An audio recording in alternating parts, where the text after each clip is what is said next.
Welcome back to my channel doctor biology by Srishti. So आज हम recording करने जा रहे हैं अपने next chapter microbes in human welfare. ठीक है, तो अब यहाँ पे क्या है, अभी तक हमने क्या देखा था, जो हमारे माइक्रोब्स होते हैं वो माइक्रोब्स क्या करते हैं, हमारे माइक्रोब्स हमेशा हमें नुकसान पहुँचाते हैं, राइट।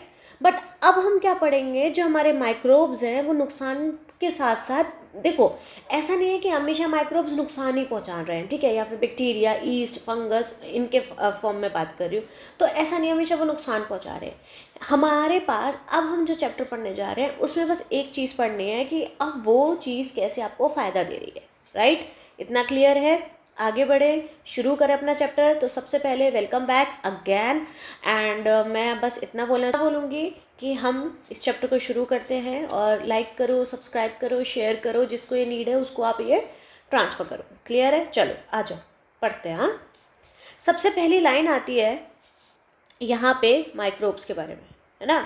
ये क्या है? माइक्रोब्स। तो अगर हम इसकी बात करें तो ये क्या है बेटा, देखो माइक्रोब्स वो होते हैं जो माइक्रोस्कोपिक होते हैं। मीन्स एक ऐसी चीज़ जो बहुत टाइनी है। क्या है? टाइनी मीन्स स्मॉल है।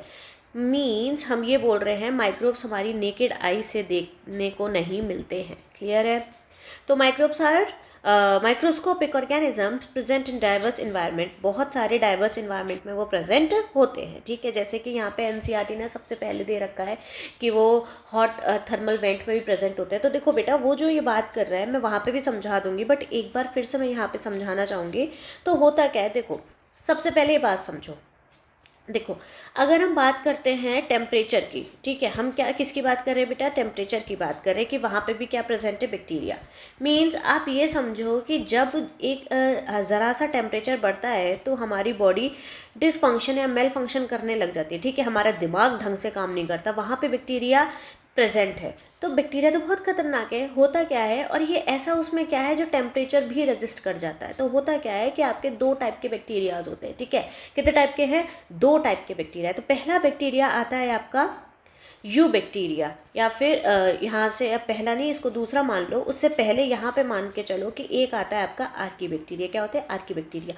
इनकी पता है स्पेशलिटी होती है कि ये क्या करेंगे, ये ऐसी जगह प्रेजेंट होंगे जो एडवर्स कंडीशन होती है। क्या पे प्रेजेंट होंगे बेटा? ये एडवर्स कंडीशन पे प्रेजेंट होंगे। Adverse condition it could be, कुछ भी हो सकता है भाई, कुछ भी। जैसे सॉल्ट ज़्यादा है, जैसे टेम्परेचर ज़्यादा है, कुछ भी ज़्यादा है भाई, सब जगह एग्जिस्ट कर रहे हैं। तो डिपेंड करता है कि कौन सा बैक्टीरिया कहाँ पे मतलब ग्रो कर रहा है, ठीक है। जैसे वो थर्मस एक्वांटिकस करके कुछ है, तो वो थर्मस की जगह, मतलब जहाँ पे बहुत ज़्यादा टेम्परेचर होता है वहाँ पे प्रेजेंट रहता है। तो उसने दे रखा है, हमारी एनसीईआरटी ने दे रखा है कि आपके थर्मल वेंट जो हमारे गीजर्स वगैरह होते हैं उसमें भी कुछ कुछ मतलब जो थर्मल रेजिस्टेंट बैक्टीरिया होते हैं वो प्रेजेंट होते हैं। क्लियर है?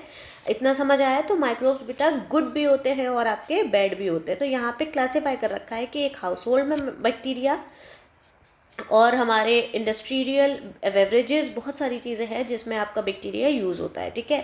तो हम पढ़ सकते हैं they are even found in extreme condition. ये बेटा कंडीशन है, ठीक है, conditions. Roles in food production, industrial process, agriculture, household application and sewage treatment. Clear है? तो अब हम आगे चले। The more common household product obtain by the help of microbes are as follows. तो सबसे पहले आ जाता है बेटा क्या? आपका कर्ड फॉर्मेशन। तो आपको पता होना चाहिए कि कर्ड फॉर्मेशन में आपका क्या है? लैक्टोबैसिलस। क्या है बेटा इसमें? लैक्टोबैसिलस। फिर आता है commonly known as lactic acid bacteria. बेटा इसको हम क्या बोलते हैं? लैब भी बोल देते हैं, ठीक है। यहाँ पे लिखा भी हुआ है grown in milk and converted, बब्बा ये क्या हो रखा है, converted into curd. These bacteria produce acid that coagulate and partially digest milk protein. ये क्या कर रहा है? कोगुलेट कर जाता है, मतलब कोगुलेट मतलब इकट्ठा होना। जैसे हमारा मिल्क क्या है? बहुत लिक्विड है ना। तो कर्ड कैसा होता है? लिक्विड तो होता नहीं है वो, जब आप उसको फेंटोगे तब थोड़ा सा कंडेंस्ड फॉर्म में आ जाता है। तो वो कंडेंस्ड फॉर्म में सॉलिड फॉर्म है, ठीक है। तो उसी को हम कोगुलेशन कहते हैं। तो मिल्क क्या है? कन्वर्ट हो जा रहा है with the help of this bacteria, ठीक है। तो स्मॉल अमाउंट ऑफ कर्ड, अच्छा यहाँ पे इस चीज़ को हम इनोकुलम कहते हैं। क्या कहते हैं? जैसे आपने देखा होगा जब दही जमाने की बारी आती है तो घर में मम्मी क्या करती हैं? मम्मी थोड़ा सा जो पुराना दही होता है उसको एज अ स्टार्टर या फिर उसको एज अ इनोकुलम उसमें डाल देती है। बट उनको तो ये टर्म नहीं पता कि वो इनोकुलम है। पर होता क्या है बेटा, वो उसको उठा के उसमें रख देती है ताकि वो जल्दी से डेवलप कर जाए, ठीक है। Introducing millions of lab that multiply and ferment the milk, वो क्या कर रहे हैं, मल्टीप्लाई करना ईजिली हो जाता है, वहाँ से जल्दी जम जाता है। Lab also enhance nutritional value, और उसकी क्या है, न्यूट्रिशनल वैल्यू बढ़ाता है, मीन्स हमारा B12 बढ़ा देता है बेटा। अब B12 बोलते हैं ना, जब अमीनिया अमीनिया कह रही हूँ, उसमें एनीमिया वाले जो पेशेंट होते हैं जिसमें ब्लड कम होता है, उसको बोलता है डॉक्टर कि आप कर्ड खाओ, ठीक है। क्यों? क्योंकि उसमें B12 की कमी पूरी हो जाती है, ठीक है। Value by increasing vitamin B12 and help suppress disease causing microbes in the stomach, और अपने स्टमक में जो डिसीज कॉजिंग माइक्रोब्स हैं उनको वो सप्रेस करता है। इतना क्लियर है। नेक्स्ट हम चलते हैं, dough it is formed through fermentation by microbes, क्या है। अब नेक्स्ट आता है हमारा कर्ड के बाद डो, ठीक है। अभी डो क्या है, आपने वो देखा है जब मम्मी को बचपन में बोलते होंगे या अभी भी बोलते होंगे कि मम्मी छोले भटूरे खाने, अब तो बहुत लोग हेल्थ कॉन्शियस हो गए हैं, मैं तो अभी भी बोल देती हूँ, ठीक है। तो होता क्या है, तो जब आप डो खाते हो, सॉरी डो बोल रही बब्बा, खैर, तो जैसे सपोज मम्मा को आपने बोल दिया छोले भटूरे का, अब मम्मा क्या करेगी, अब मम्मा क्या है, वो उसका मैदा लगाएगी, ठीक है, उसमें ईस्ट डालेगी, उसमें इनो, कोई लोग इनो डालते हैं, कोई ईस्ट डालते हैं, पता नहीं क्या क्या डालते हैं, फिर उसको फर्मेंट होने के लिए थोड़ी देर रख देते हैं, पर उससे पहले उसको ऐसे प्रेशर मारते हैं उस पर, तो उससे क्या होता है, वो इजीली अच्छे से मिल जाता है। मिलने के बाद जो है जब उसको रखते हैं तो बेटा हर एक चीज़ जो बहुत ज़्यादा फ्लफ़ी बन रही है उसके पीछे बस एक रीज़न है जो आप भर भर के NCERT में भी दे रखा है, भर भर के आप अपने एग्जाम में डाल सकते हो। वो क्या है कि उसमें आप लिखो, जब भी आता है जो फ्लफ़ी वाले होते हैं कि CO2 रिलीज़ हो रही है, जिसकी वजह से क्या है, वो फ्लफीनेस आ जाती है। क्लियर है? इतना आगे बढ़े, चलो।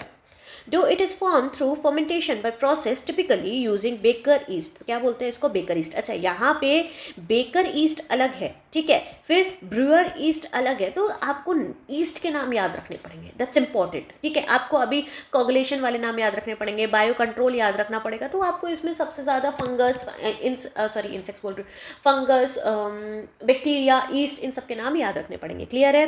तो यहाँ पे आ जाता है सेक्रोमाइसिस सर्विएसी। क्या है? Saccharomyces cerevisiae. The carbon dioxide release, देखो आ गई ना फिर से, the CO2 release during fermentation even the dough a fluffy appearance, तो जितनी भी फ्लफीनेस है, चाहे भटूरे खा लो, आप इडली खा लो, आप कुछ भी फर्मेंटेशन वाली चीज़ खा लो, उसमें बस एक ही चीज़ है जो आपको याद रखने, that is CO2 release out, ठीक है। Dough is use to make various food like idli, dosa and different types of bread. Clear है? आगे चले, फिर नेक्स्ट आ जाता है बेटा हमारे पास थर्ड नंबर पे चीज़।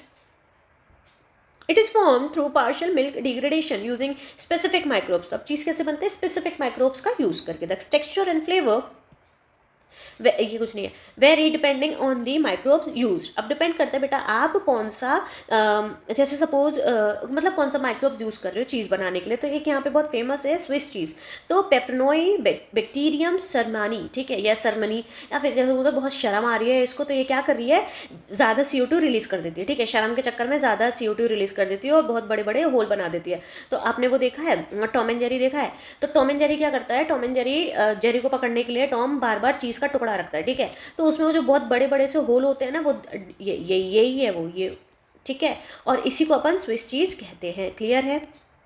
आगे आता है हमारा नेक्स्ट टॉपिक, इंडस्ट्रियल प्रोडक्ट्स। फिर है microbes are usually in fermented beverages, antibiotic, organic acids, ठीक है, फिर हमारे एल्कोहल एंजाइम्स हो गए, बायोएक्टिव मॉलिक्यूल्स हो गए, तो वो हम सब किस में पढ़ेंगे, आप अब इसमें पढ़ेंगे। और ये जिसमें कल्टिवेट किए जाते हैं वो लार्ज वेसल्स क्या कहलाते हैं बेटा, आपके फर्मेंटर्स कहलाते हैं। क्या कहलाते हैं उनको? अपन फर्मेंटर्स कहते हैं। क्लियर है? नेक्स्ट हम बात करें तो wine, beer, whisky, brandy, rum are produce. तो तुम्हें ये याद रखना पड़ेगा कि बेटा ये इसमें ना 2 पॉइंट में डिवाइड हो जाता है। सबसे पहले मैं अभी बताती हूँ, रुको, ये तो ठीक है, हाँ ये रब करते हैं पहले, ठीक है। तो देखो फर्मेंटेड बेवरेजेस की जब भी हम बात करेंगे तो इसमें हम क्या बोलेंगे, इसमें आपको ये याद रखना पड़ेगा कि कौन सा डिस्टिल फॉर्म है और कौन सा लाइक विदाउट डिस्टिल है, ठीक है, कौन सा विदाउट डिस्टिल फॉर्म है, इतना आपको याद रखना पड़ेगा। तो यहाँ पे जो नाम दे रखे हैं जैसे वाइन हो गया, बियर हो गया, विस्की हो गया, ब्रांडी हो गया, रम हो गया, are produced by fermenting malted cereals. तो किसको फर्मेंट करते हैं बेटा? माल्टेड सीरल्स को फर्मेंट करते हैं, या फिर फ्रूट जूस को फर्मेंट करते हैं और उसमें एक माइक्रोब डालते हैं, अगैन सेक्रोमाइसिस सर्विएसी, ठीक है। अब यहाँ पे ये क्या हो गया, ब्रूअर ईस्ट हो गया। तो इसी का नाम क्या है बेटा आपका, याद रखना, इसी को हम बेकर ईस्ट भी कहते हैं और इसी को हम ब्रूअर ईस्ट भी कहते हैं, ठीक है। 2 पॉइंट तो तुम यहाँ पे लिख सकते हो। तो ये क्या जनरेट करता है? एथेनॉल, ठीक है। Different types of alcoholic drinks are produce depending on the raw material and processing method. For instance wine and beer are produce without distillation. तो यहाँ पे क्या आ रहा है, W और B, ठीक है, वो क्या है, विदाउट डिस्टिलेशन है, विदाउट डिस्टिलेशन। ठीक है। अब हम बात करें विस्की, ब्रांडी, रम और ये सब क्या है बेटा आपका डिस्टिलेशन से। ठीक है। नेक्स्ट आता है आपके एंटीबायोटिक्स। अब एंटीबायोटिक्स क्या है? एंटीबायोटिक्स, अच्छा यहाँ पे थोड़ा एक कॉन्ट्रडिक्ट आ जाता है। कॉन्ट्रडिक्ट में ये है कि देखो, अगर हम इसके नाम के अकॉर्डिंग चले तो एंटी का मतलब होता है अगेंस्ट। ध्यान से समझना, ठीक है, क्या होता है? अगेंस्ट। ठीक है।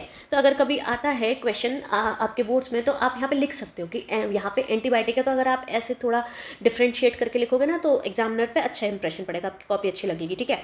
तो अगर हम एंटी की बात करें तो अगेंस्ट, अगर हम बायो की बात करें तो बायो तो एज यूजुअल लाइफ है ना? देखा?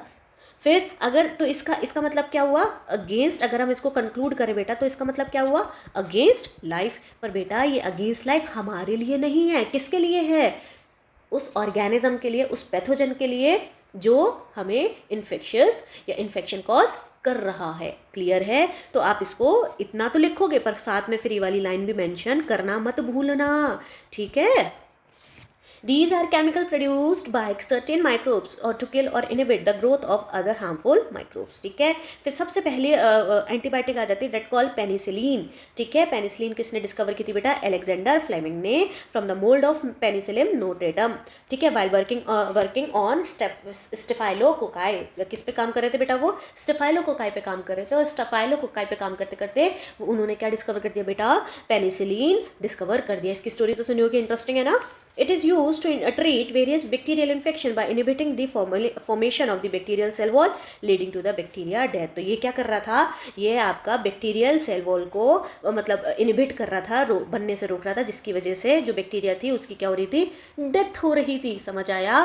चलो, अब हम अगर बात करते हैं अपनी एंटीबायोटिक के बारे में, तो एंटीबायोटिक में सबसे पहले आता है स्ट्रेप्टोमाइसिन। क्या आता है बेटा इसमें? सबसे पहले स्ट्रेप्टोमाइसिन। देखो, जैसे इसका नाम है स्ट्रेप्टो, यहाँ पे भी स्ट्रेप्टो है। ठीक है। इरिथ्रो है, यहाँ पे भी इरिथ्रो, स्ट्रेप्टो। अब देखो यहाँ पे हो क्या रहा है, यहाँ पे आप जितनी भी एंटीबायोटिक देखोगे तो जितनी भी एंटीबायोटिक है इसमें एक चीज़ तो कॉमन है। क्लियर है?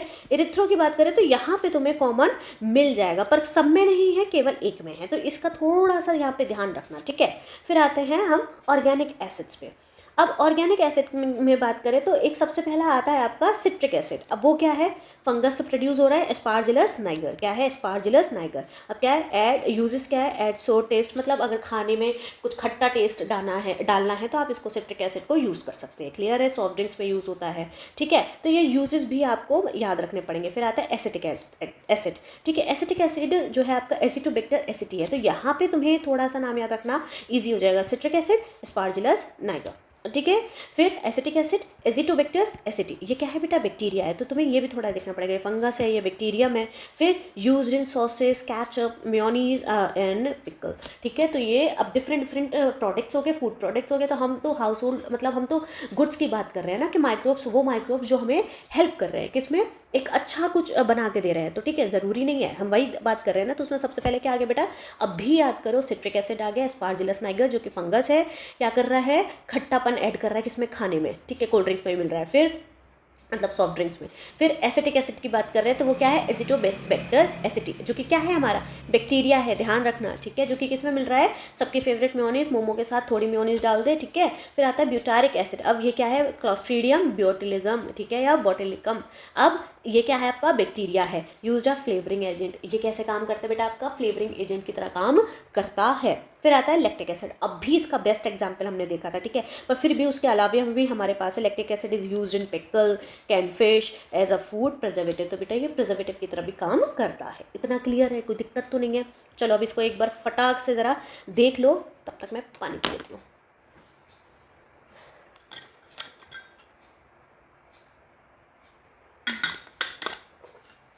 क्लियर है? नेक्स्ट आता है बेटा आपके एंजाइम्स और बायो एक्टिव मॉलिक्यूल्स। सीधा बात करें, अब देखो ये मॉलिक्यूल्स वो होते हैं जो आपके माइक्रोब्स, पढ़ लेते चलो। Microbes are being use for the commercial and industrial production for certain enzymes and bio active molecules. तो ये यहाँ पे क्या है? यहाँ पे कुछ एंजाइम्स और आपके बायो एक्टिव मॉलिक्यूल्स को यूज़ किया जाता है, ताकि उससे क्या होगा? उससे ये होगा ताकि आप उसका एज अ प्रिजर्वेटिव काम में ले सकते हो, या फिर आप उसको एज अ कि आप कमर्शलाइज कर रहे हो तो आप बड़े प्रोडक्शन यूज़ लार्ज स्केल पे ग्रो कर रहे हो, राइट? तो अब हमें उससे यूज़ चाहिए, एक उसका बेटरमेंट चाहिए, तो अब उसके लिए थोड़ा पढ़ते हैं, ठीक है। अब जैसे आ गया लाइपेज, तो ये क्या है, कैंडिडा लिपोलाइटिका। अब ये भी फंगस है, ये क्या है, डिटर्जेंट में यूज़ होती है। क्यों यूज़ होती है, क्योंकि इसको रिमूव करना है ऑयली स्टेन, ये ईजिली रिमूव कर देती, खा जाती बेटा, ठीक है। तो अब ये इसका काम आ गया। फिर पेक्टिनेज और प्रोटीएज, अब ये भी एस्पार्जिलस स्पीशीज़ के हैं, फंगस है, ये क्या है, बॉटल कैन में यूज़ होते हैं। स्ट्रेप्टोकाइनेज है, ये स्ट्रेप्टोकोकस से निकल के बना है, ये क्लॉट बस्टर है, या हार्ट अटैक के टाइम पे अगर ब्लड क्लॉटिंग होती है तो उसको डिजोल्व करने के काम में आता है, ठीक है। फिर बायोएक्टिव मॉलिक्यूल्स की बात करें, अभी तक हम ये सारे क्या थे, हमारे एंजाइम्स थे, राइट। अब हम बायोएक्टिव की बात करें तो ये क्या है, साइक्लोस्पोरिन ए। अब ये क्या है, साइक्लोस्पोरिन ए, ट्राइकोडर्मा पॉलीस्पोरम, ठीक है। अब ये क्या है, आपका फंगस है। ये कैसे काम करेगी, use as a immunosuppressive agent की तरह काम करेगी, ठीक है। फिर इन ऑर्गन ट्रांसप्लांट पेशेंट, है ना। फिर स्टेटिन की बात करें तो मोनस्कस पर्पोरस। अब ये ईस्ट है, ये क्या कर रही है, ब्लड कोलेस्ट्रॉल को कम करती है, ठीक है। क्यों, क्योंकि ये इनहिबिट कर देती है, कोलेस्ट्रॉल सिंथेसिस को इनहिबिट कर देती है, तो कम हो गया, खत्म, क्लियर है। अब आता है सबसे important, microbes in sewage treatment. इसके देखो दो तरीके से ट्रीटमेंट होते हैं, आपका प्राइमरी ट्रीटमेंट है और आपका सेकेंडरी ट्रीटमेंट है, क्लियर है। जल्दी से पढ़ते हैं। Sewage refers to municipal waste water generated everyday in cities and town. देखो होता क्या है कि आपका जो भी वेस्ट है, होना क्या चाहिए, ठीक है। अगर सपोज आपका जो भी वेस्ट है उसको डायरेक्टली क्या है, हमें फ्लश आउट नहीं कर सकते। किस में फ्लश आउट नहीं कर सकते बेटा, हम आपका सीधा रिवर्स में फ्लश आउट नहीं कर सकते, ऐसा नहीं होता है। उससे पहले क्या होता है, रिवर्स में डालने के से पहले, ठीक है रुको, रिवर में डालने से पहले अगर हम रिवर में डाल रहे हैं, रिवर में डालने से पहले उसका ट्रीटमेंट होता है। क्या होता है बेटा, उसका ट्रीटमेंट होता है। अब वो ट्रीटमेंट कैसे होगा, वो ट्रीटमेंट होगा प्राइमरी ट्रीटमेंट और सेकेंडरी ट्रीटमेंट, ठीक है। इसमें भी हम क्या इसका यूज़ करेंगे बेटा, माइक्रोब्स का यूज़ करेंगे। किसका यूज़ करेंगे, माइक्रोब्स का यूज़ करेंगे ही करेंगे, ठीक है। अब यहाँ पे भी देखो माइक्रोब्स ने क्या की, हमारी हेल्प की, ठीक है। और हम इतने सेल्फिश हैं कि पहले तो इनसे सारा काम करवा लेते हैं फिर, ठीक है। और फिर लास्ट में इनके ऊपर इनके ऑपोजिट एनारोबिक बैक्टीरिया डाल देते हैं। और जब एनारोबिक बैक्टीरिया डाल देते हैं और फिर हमें पता है कि एनारोबिक बैक्टीरिया जो है ऑक्सीजन के प्रेजेंस में खत्म हो जाएगा, फिर उसको ऑक्सीजन दिखा के उसे भी खत्म कर देते हैं। हाउ सेल्फिश वी आर ना, बट करना पड़ता है भाई, ठीक है। चलो, sewage refers to municipal waste water generated every day in cities and town, mainly containing human excreta matter, excreta matter, ठीक है, pathogenic microbes. It can not be directly release into water body, so it is treated in sewage treatment plant, और इसी को हम क्या बोलते हैं, STP. अच्छा, एसटीपी पे आपका स्टैंडर्ड पूछा जा सकता है, ठीक है, STP stand water to reduce pollution. हाँ ठीक है। The process involves two main stages, primary treatment and the secondary treatment, clear है।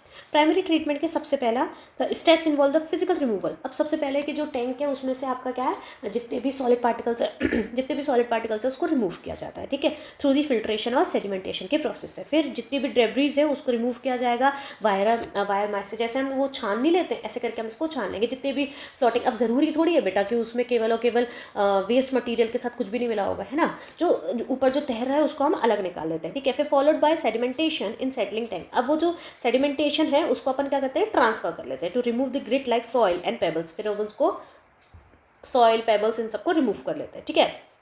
The settle solid from primary sludge while the liquid portion is called the primary effluent, ठीक है। अब अपन जो हमारा primary sludge है जो सेटल्ड हो गया है, ठीक है, अब जो उसमें से स्लज निकल के आया है वो जो लिक्विड पोर्शन है उसको अपन क्या बोलेंगे बेटा, प्राइमरी इफ्लुएंट, ठीक है। फिर इसी को हम आगे कंटेनर में ट्रांसफर कर देते हैं। फिर आता है हमारा secondary treatment. Primary effluent is transfer to the large aeration tank. कौन सा टैंक है, एरिएशन टैंक है, वेयर इट इज कंटिन्यूसली मतलब एजिटेट करते हैं, हम मिलाते रहते हैं कंटिन्यूसली, ठीक है। फिर and aerated to promote the growth of the aerobic microbes. हम किसकी ग्रोथ बढ़ा रहे हैं बेटा, एरोबिक माइक्रोब्स की ग्रोथ बढ़ा रहे हैं, ठीक है। दीज माइक्रोब्स फॉर्म फ्लॉग्स, ठीक है, मास of bacteria and fungal filament. अब ये माइक्रोब्स क्या है, बहुत सारे फ्लॉग्स बनाना शुरू करते हैं। तो उस पर क्वेश्चन आ जाता है व्हाट इज फ्लॉग्स, तो आपको ये इंपॉर्टेंट होना चाहिए। इसमें बेटा बहुत सारे क्वेश्चन बनते हैं, ये क्वेश्चन का पार्ट है। That consume most of the organic matter. अब ये क्या कर रहे हैं, बहुत सारा जो ऑर्गेनिक मैटर है उसको खा गए। जितना ज़्यादा फ्लॉग बढ़ रहा है समझो उतना ऑर्गेनिक मैटर कम हो रहा है। तो हम इससे हम बीओडी का भी अंदाजा लगा सकते हैं, ठीक है। Significantly reducing the biochemical oxygen demand. अब क्या हो रहा है, आपकी जो बीओडी है वो क्या हो रही है, रिड्यूस हो रही है। Once the BOD is lower, जैसे ही बीओडी कम, the effluent is move to the settling tank. अब उसको किस में ट्रांसफर कर दिया, तुरंत सेटलिंग टैंक में, where floc settles as activated sludge, ठीक है। फिर क्या होगा, देखो ये है सारा रॉ मटेरियल छान लिया, प्राइमरी सेटिंग टैंक, फिर एरिएशन टैंक, अभी हम सेकेंडरी सेटलिंग टैंक में। अब a portion of the sludge is recycle back to the aeration tank as inoculum, अब उसको इनोकुलम की तरह डालेंगे वापस से, while the rest is sent to the anaerobic sludge digester, ठीक है, where anaerobic bacteria break down the biomass and produce a mixture of gases, बेचारे ब्रेक डाउन भी कर रहे हैं, गैसेस भी रिलीज कर रहे हैं, और गैसेस तो हमने वापस निकाल ली है ना दूसरी तरफ से। फिर the treated effluent is then discharge into the natural water bodies the like the rivers और द स्ट्रीम, और जो बच्चा कुछ आए वो हमने कहाँ डिस्चार्ज कर दिया बेटा, उसको हमने डिस्चार्ज कर दिया अपना रिवर या वाटर बॉडीज में। क्लियर है? तो ये बेटा डायग्राम है, ये सिंपल फॉर्म में आप इसको ही बना सकते हो, और एक क्यूट सा फॉर्म में आप इसको भी बना सकते हो। ठीक है, नेक्स्ट आता है बेटा microbes in production of biomass. Clear है? इसको हम यहाँ से पढ़ेंगे, शुरू करते हैं। चलो तो शुरू करें नेक्स्ट। तो नेक्स्ट हमारा टॉपिक क्या है बेटा? नेक्स्ट हमारा टॉपिक है बायोगैस के बारे में। ठीक है, अभी बायोगैस क्या है देखो, सबसे पहले सबसे शॉर्ट लेकर आई हूँ, मिक्सचर ऑफ गैसेस है। वो भी कौन सी मिक्सचर सबसे ज़्यादा है इसमें?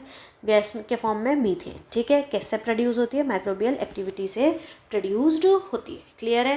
फिर उसके बाद बात करें तो बायोगैस कैसे यूज़ की जाती है बेटा? एक फ्यूल के फॉर्म में भी यूज़ की जाती है। क्लियर है? नेक्स्ट अगर हम बात करें व्हाट आर मेथेनोजेंस, क्योंकि हम मीथेन की बात करें तो मेथेनोजेंस की बात ना हो, या फिर एक सबसे मोस्ट इंपॉर्टेंट है ये वाला बैक्टीरिया। ठीक है, ये जिसमें मैं सर्कल कर रही हूँ, अगर इसकी बात ना हो तो ऐसे कैसे चलेगा? ठीक है, तो मेथेनोजेंस की बात करें तो विच ग्रो एनारोबिकली, तो कैसे ग्रो ऑन सेलुलोसिक मटेरियल। ठीक है, फिर produce large amount of methane, सबसे ज़्यादा अमाउंट मीथेन का प्रोड्यूस करता है, along with the CO2 and H। कैसे? Along with CO2 and H। ठीक है, फिर मिथेनोजेंस की बात करें तो सबसे एक कॉमन बैक्टीरिया आ जाता है मिथेनोबैक्टीरियम, जो कि कहाँ पे प्रेजेंट होता है बेटा?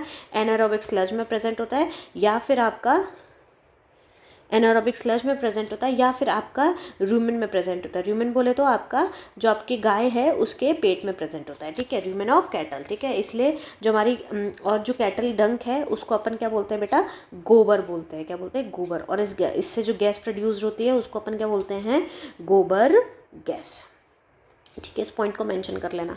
फिर अगर हम बात करें तो इसमें क्या क्या मटेरियल होता है? एक कंक्रीट टैंक होता है, फ्लोटिंग कवर होता है, 2 आउटलेट्स होते हैं और गैस होल्डर होता है। अगर इसके स्टेप्स देखें तो कैसे स्टेप्स है? कंक्रीट टैंक 8 to 15 फीट क्या होता है? डीप होता है अंदर की साइड। ठीक है, it's use to collect bio waste and slurry of. ठीक है, फिर अब क्या हो रहा है? A floating cover is placed over the slurry which gives on rising as the biogas is produce. तो वो क्या कर रहा है बेटा? जैसे जैसे आपकी बायोगैस प्रोड्यूस हो रही है वैसे वैसे वो क्या कर रहा है? फ्लोट करना शुरू कर दे रहा है। ठीक है, an outlet is connected to the pipe, और जो आउटलेट है वो किससे कनेक्टेड है बेटा? पाइप से कनेक्टेड है। तो वो क्या कर रही है? सप्लाई कर रही है बायोगैस को। There is another outlet to remove the spent slurry, और जो बचा कुछ है वो दूसरे साइड से रिमूव हो जा रहा है। That can be used as fertiliser. The technologies of biogas production in India was develop by Indian agriculture research. किसने किया गया था? IARI। ठीक है, ये इंपॉर्टेंट है, इसको याद रखना। फिर and khadi village industry commission which is KVIC। ये बेटा ये है आपका डंक को हम वाटर से मिक्स किया, अब ये इसमें जाएगा। अब ये क्या है? इसके ऊपर फ्लोटिंग कवर है, अब ये फ्लोट करेगा। ठीक है, जैसे जैसे फ्लोट करेगा तो एक साइड गैस प्रोड्यूस होती रहेगी, जो कि गैस का आउटलेट अलग हो गया, और ये सप्लाई कर दी जाती है आपके घरों में। फिर वहाँ से ये जो जितने जैसे जैसे गैस प्रोड्यूस होती जा रही है वैसे वैसे उसका आउटलेट में दूसरे घरों में सप्लाई होती जा रही है। दूसरे साइड ये फर्टिलाइज़र बन के तैयार हो जा रहा है। क्लियर है? इतना सा है ये इसका डायग्राम, NCERT वाला ही मैंने लेकर आ गई हूँ सीधे। तो अब हम बात करते हैं, इतने से टॉपिक आपको समझ आया? आगे चले बायो कंट्रोल एजेंट्स पे चले। चलो, तो बायो कंट्रोल एजेंट्स की बात करें तो ये वो कंट्रोल एजेंट्स होते हैं जो कि इन्वॉल्व होते हैं natural biological methods to control plant disease and the pest. देखो, offering an eco friendly alternative to the chemical pesticide. हमें पता है जो पेस्टिसाइड्स होते हैं या केमिकल फर्टिलाइजर्स होते हैं वो क्या करते हैं? वो करते ये हैं कि आपका प्रोडक्शन तो इंक्रीज़ करते हैं। ठीक है, या फिर हम बोलें कि प्रोडक्शन इंक्रीज़ किया यार, वो पेस्ट को कंट्रोल कर रहे हैं। ठीक है, तो हमारा प्रोडक्शन जो ख़राब होना था वो वाला पोर्शन बच जा रहा है, तो इस तरीके से वो प्रोडक्शन इंक्रीज़ कर रहे हैं। बट उसके अलावा ये हमारी बॉडी को सबसे ज़्यादा टॉक्सिन्स कर रहे हैं, मतलब टॉक्सिन्स प्रोवाइड कर रहा है। ठीक है, तो उसका जो बेस्ट अल्टरनेटिव है दैट्स कॉल्ड बायो कंट्रोल। ठीक है, अब अगर हम बात करें तो बायोलॉजिकल एजेंट्स की बात करें तो उसमें आता है आपका इंसेक्ट्स। एग्जाम्पल में लेडी बर्ड है और ड्रैगन फ्लाई है। ठीक है, टारगेट क्या होता है? इसके छोटे छोटे एपिड्स और मस्किटो का टारगेट है। मोड्स क्या है इसका? Prey on and reduce population of, जैसे जाता है ये एज अ प्रेडेटर की तरह काम करता है, खत्म, एपिड्स और मस्किटोज। फिर अगर हम बैक्टीरिया की बात करें तो ये क्या है, बैसिलस थुरिनजेनेसिस। अब ये बीटी कॉटन वाली बात हो रही है, ठीक है, बैसिलस बीटी मीन्स का यही होता है, बैसिलस थुरिनजेनेसिस, ठीक है, इसकी स्पेलिंग याद रखना आती है। फिर बटरफ्लाई, मोड ऑफ एक्शन क्या है, ड्राई स्पोर्स के सेशन अवेलेबल है, उसको पानी के साथ मिक्स करो, स्प्रे कर दो अपने प्लांट्स के ऊपर, ठीक है, जैसे इंसेक्ट्स उसको खाएगा टॉक्सिन्स उसके गट में, मतलब गट में पहुँचेगा और गट में जाके वो उसका जो गट है उसमें छेद हो जाएंगे और छेद होने के बाद वो फट जाएगा। क्लियर है। अगर हम फंजाई की बात करें, trichoderma free living soil fungi है जो कि कहाँ प्रेजेंट होती है, जो कि क्या मेंटेन कर रही है, रूट इकोसिस्टम को मेंटेन कर रही है, ठीक है। वायरस की बात करें, बैक्यूलो वायरस है जो कि न्यूक्लियो पॉलीहेड्रोवायरस, इसकी स्पेलिंग बेटा ये है न्यूक्लियो पॉली, फिर आएगा हेडिरो, फिर वायरस, ठीक है। और ये क्या है, स्पेसिफिक इंसेक्ट्स पेस्ट, ये कैसा है बेटा, अटैक करता है केवल अपने ही उस पर, दूसरों पे अटैक नहीं करता, attack insects and other arthropods, ठीक है। नैरो स्पेक्ट्रम है इंसेक्टिसाइडल एप्लीकेशन से, मीन्स इंसेक्ट्स पे अटैक करता है। नेग्रो अगर ब्रॉड होता तो हम यहाँ पे ब्रॉड अगर आता तो ब्रॉड का मतलब होता है कि वो बहुत सब जगह हर जगह पे एक्ट करता है, पर यहाँ पे हम नैरो लिख रहे हैं। इट मीन्स कि आपका वो केवल स्पीसीज स्पेसिफिक है और वो उसी पे एक्ट करता है। क्लियर है। नेक्स्ट आता है यहाँ पे फिर से वही species specific bio control agent, safe for plant animals and non target insects, suitable for IPM practice, ठीक है। फिर आता है बायो फर्टिलाइजर्स, इनरिच दी न्यूट्रिएंट्स क्वालिटी, मीन्स हम बोल सकते हैं ना कि अगर हम सॉइल की क्वालिटी को इम्प्रूव करें तो कैसे इम्प्रूव करेंगे, कार्बन है ना, नाइट्रोजन, फॉस्फोरस, सल्फर, तो ये सब हमारे साइकिल में हमारी जो फॉस्फोरस साइकिल, नाइट्रोजन साइकिल, ये सब चलती है ना, तो हम वही बायो फर्टिलाइजर्स की बात कर रहे हैं यहाँ पे। सबसे पहले आता है bacteria, that is nitrogen fixing bacteria. Functions क्या है, सिम्बायोटिक एसोसिएशन बनाता है, नाइट्रोजन फिक्सर करता है, लेग्यूम और अपना जो रूट्स है उसमें नोड्यूल्स बनाता है, ठीक है। फिर एजोटोबैक्टर और एजोस्पायरलम है, वो फ्री लिविंग नाइट्रोजन फिक्सर है, converting nitrogen into usable compounds. फिर आता है फंगाई जो कि आपको माइक्रोराइजा, मीन्स इनमें एसोसिएशन होता है, symbiotic association, absorb phosphorus from soil and provide many advantage like pathogen resistance है, ड्रॉट टॉलरेंस है, इम्प्रूव प्लांट ग्रोथ है, ठीक है। फिर आता है साइनोबैक्टीरिया, इसमें 3 हैं। अब ये क्या करते हैं, नाइट्रोजन, एटमॉस्फेरिक नाइट्रोजन को फिक्स करते हैं और सॉइल की फर्टिलिटी को इम्प्रूव करते हैं। खत्म, कंप्लीट,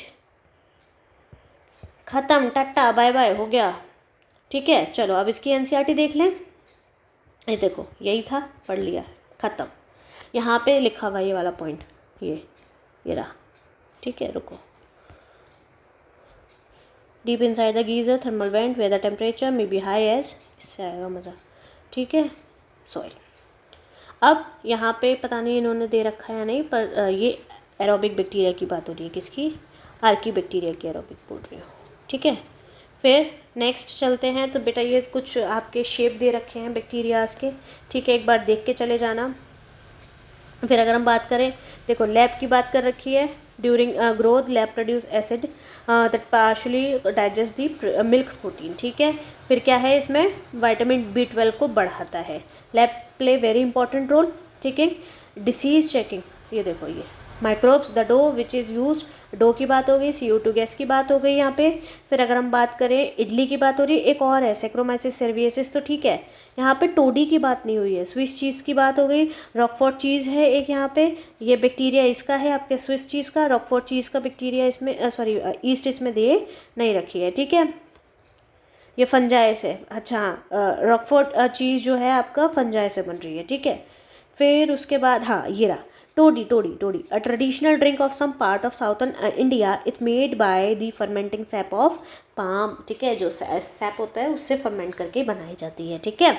फिर ये देखो फर्मेंटर्स की बात हो रही है जो हमारे इंडस्ट्रियल लेवल पे यूज्ड होते हैं। फिर यहाँ पे आपके ब्यूअर ईस्ट की बात हो रही है जो कि वही अगेन सैक्रोमाइसिस सर्वियसी है, क्लियर है। फिर अगर हम बात करें यहाँ पे एल्कोहल की, wine beer whisky produce without distillation, whisky brandy rum produce distillation of the fermented broth, clear है।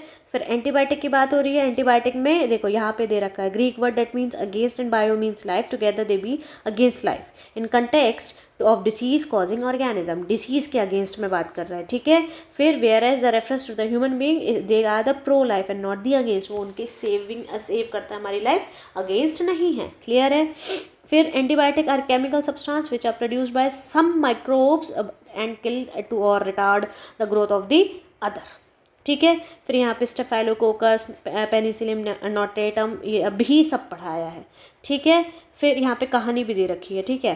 Penicillium other antibiotic were used were also purified for other microbes, ठीक है। एंटीबायोटिक है improve the capacity to treat deadly disease like plague, whooping cough, काली खांसी, diphtheria, गलगूटा, leprosy, कुष्ठ रोग, which used to kill millions all over the globe, जिन्होंने ऐसी disease को भी क्योर किया है एंटीबायोटिक की मदद से, जो ग्लोबली लेवल पे इन्होंने बहुत डिसीज़ कॉज की है, ठीक है।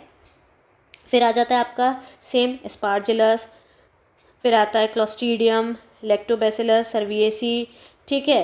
और हाँ स्ट्रेप्टोकाइनेज, बॉटल जूस, सब एक एक लाइन है। क्लॉट बस्टर, माइक्रोकार्डियल इन्फेक्शन, देखो हार्ट अटैक वाली बात आ गई, क्लॉट बस्टर है वो, ठीक है।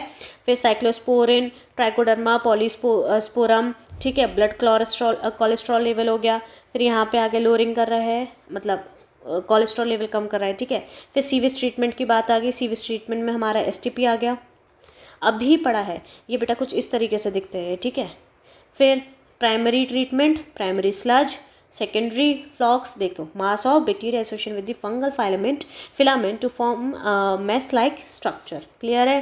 बीओडी जैसे ही कम हो गई तुरंत, ठीक है। तो इसका लेवल ध्यान रखना, ये अंडरलाइन कर रही हूँ, ये इंपॉर्टेंट है वाला कॉन्टेक्स्ट, ठीक है। फिर the sediment is activated sludge, anaerobic sludge digester, biogas की बात आ गई। फिर बेटा ये देखो, ये ऊपर से कुछ इस तरीके से दिखता है, ठीक है। फिर ये हो गया हमारा Ganga action plan, Yamuna action plan. ये बेटा बहुत इनिशिएटिव लिए जाते हैं, ऐसा नहीं है कि काम नहीं होता है, काम होता है, पर बस कुछ लोग कर नहीं पाते, ठीक है। फिर मिथेनोजेंस की बात हो रही है यहाँ पे, और सेम बायोगैस की बात हो रही है, बायोगैस की बात हो रही है, ठीक है।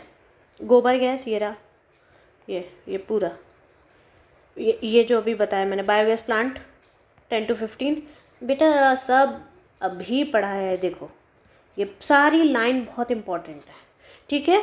ये सब दे रखा है, ये देखो यहाँ पे आईकार, इंडियन एग्रीकल्चर रिसर्च इंस्टीट्यूट, और फिर खादी वाला भी याद रखना। बायो कंट्रोल में है हमारा वीडीसाइड्स, पेस्टिसाइड्स, ये सब होना चाहिए।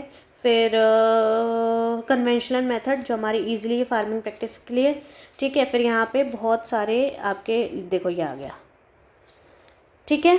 फिर आ गया बीटी कॉटन वाला, और इसके बारे में बीटी कॉटन के सबसे अच्छा तो आपको बायोटेक में एक्सप्लेन कर रखा है, ठीक है। और ये आ गया, ये देखो वायरस आ गया, बायोलॉजिकल कंट्रोल एजेंट्स हैं ये सारे हमारे। ये बायो फर्टिलाइजर्स आ गए, अभी हमने बात की organic farming, bio fertilisers, mycorrhiza, इन सब के बारे में। तो ओवरऑल तुम्हारा यहाँ पे पूरा चैप्टर संपूर्णतापूर्वक कंप्लीट, क्लियर है। सो होप आपको ये सारी चीज़ें समझ आई हो। बच्चा अगर आपको समझ नहीं आता है तो आप कमेंट सेक्शन में पूछ सकते हैं। और एक बात, सब्सक्राइब करो डॉक्टर बायोलॉजी बाय सृष्टि को, ठीक है। मैं हूँ आपकी बायोलॉजी मैम, और मैं आपको सारे चैप्टर डिवाइड ऐसे करके पढ़ा रही हूँ। ये भी हमारा बोर्ड तक का टारगेट है, उसके बाद हम लोग फिर से डिटेल में सारे चैप्टर फिर से शुरू करेंगे। ऐसा नहीं है केवल यही है, हम डिटेल में फिर से सारी चीज़ें शुरू करेंगे, क्लियर है, डन है। चलो टाटा बाय बाय।